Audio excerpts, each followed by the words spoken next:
So Larry, what are your thoughts on kind of the typical sponsor packages, gold, silver, bronze? Yes or no? No, big no. So here's the thing. So if you have an event, and again, we're looking at sort of pre-COVID, but a lot of this applies to virtual events as well. And you're sending out gold, silver, bronze. Um, it's not customized. People, do a lot of business through the internet. They want things that are customized. You predetermined what you think is going to be valuable, and you're sending that out, and it's fine. If you're selling booths, perfect. You can have gold level booth. It's 20 by 20 and it's in a prime location.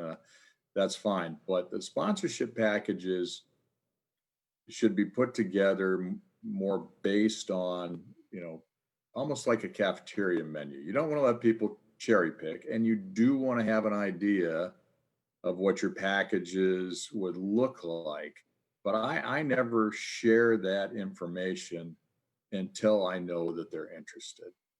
Because, a lot of people present all those details up front and they overwhelm the sponsor. And so one of the things that I use is called a one sheet. And a one sheet is just a one-page document that gives a quick overview of what your event is about, and not so much based on, particularly a nonprofit. We were talking beforehand, you don't want to put a big, you work to rescue dogs. You don't want to put a big picture of sad puppies on the front. This is not fundraising through consumers. This is trying to attract sponsors to your audience. So if your audience wants to extend the simile, dog lovers, then you want to show them how many dog lovers you have, how often you communicate with them, how they communicate with you. And so, the presentation, really, you just need to get their interest first. I liken it to, if you're, at the car dealership and you're looking at cars, and if a car from across the way doesn't look attractive to you, you don't like the style, there's no point in the salesperson giving you a presentation on how great the car is, because you haven't established interest. And so what you want is kind of a visceral response. You want people to look at it and go, wow, that's really interesting. That's our audience, and they know how to connect us. And so that's how you start the conversation. You want to have a conversation with them so that you can learn about their needs. Sending them a full presentation cold, first, is not going to get opened.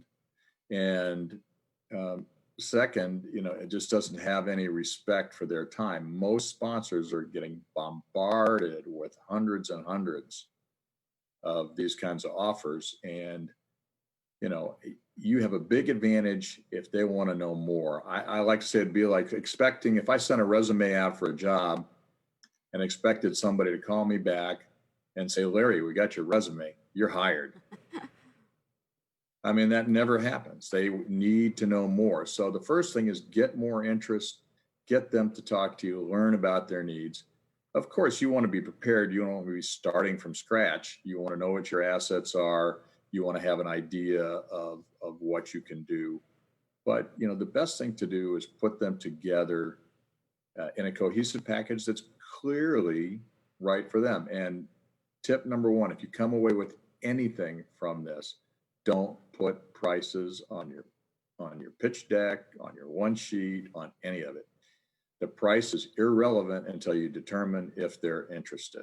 All you will do with the price is scare people off. They'll look at it, they go, oh, $10,000, that's half my budget this month, forget it. You haven't given them the opportunity to evaluate what you're going to give them. If they knew what you were going to give them, that'd be different. But if you send them a pitch deck, they don't know enough to open it yet. So start with the one sheet, engage them in a conversation, get them to ask you for the sponsorship packages. Then find out from them what's important to them, put together something that's custom. Again, don't put a price on it. I make them beg me for the price, you know, because that's the last thing. You want them to really be invested. Now, sometimes people will insist and you got to do what you got to do. But the best way to do that is to send them and let them see that you're thinking about them, that you've custom built this for them, get their input, then they have more ownership because they had input on it. And then you will know more about them and that will help you to price it correctly.